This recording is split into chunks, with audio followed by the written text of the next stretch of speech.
আসসালামু আলাইকুম, সবাইকে আমার ক্লাসে স্বাগত জানাচ্ছি। আমরা আজকে 19তম শিক্ষক নিবন্ধনের জন্য একটি মানে অঙ্ক অঙ্ক টাইপের একটু করব।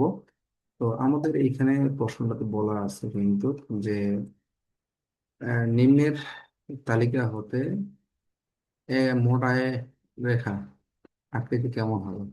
তো আসলে এই প্রশ্নটা জানতে গেলে আমাকে মোট আয়ের সম্পর্কে ধারণা রাখতে হবে। তাহলে মোট আয় কি? তাহলে মোট আয় হচ্ছে, আমরা জানি টি এর সমান হচ্ছে পি ইন্টু কিউ। তাহলে এইটা যখন বের করতে হবে, তাহলে আমাদের এরকম একটা চার্ট নিতে হবে। চার্ট নিয়ে আমাদের মোট আয় সংখ্যা টি আর, তাহলে আমরা এই দুটা গুণ করলে আমাদের এখানে হয় কত, 50।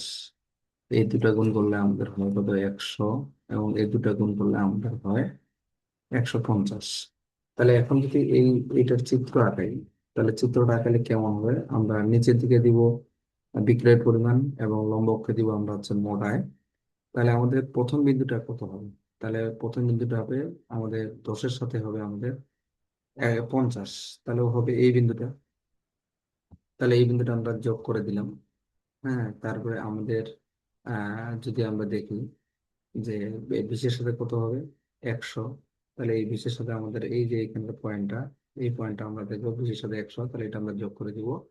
এবং 30-এর সাথে আমাদের কত, এখানে 150। তাহলে আমাদের এটা আমরা যোগ করে দেবো। তাহলে এই যে রেখাটা পাওয়া যাবে, এই রেখাটাকে আমরা বলবো হচ্ছে টিয়া রেখা। তাহলে আমরা দেখতেই পাচ্ছি যে টিয়া রেখার আকৃতিটা কেমন হবে। টিয়া রেখার আকৃতিটা অবশ্যই আমাদের কি হবে, ডান দিকে কি হবে, ঊর্ধ্বকোণ।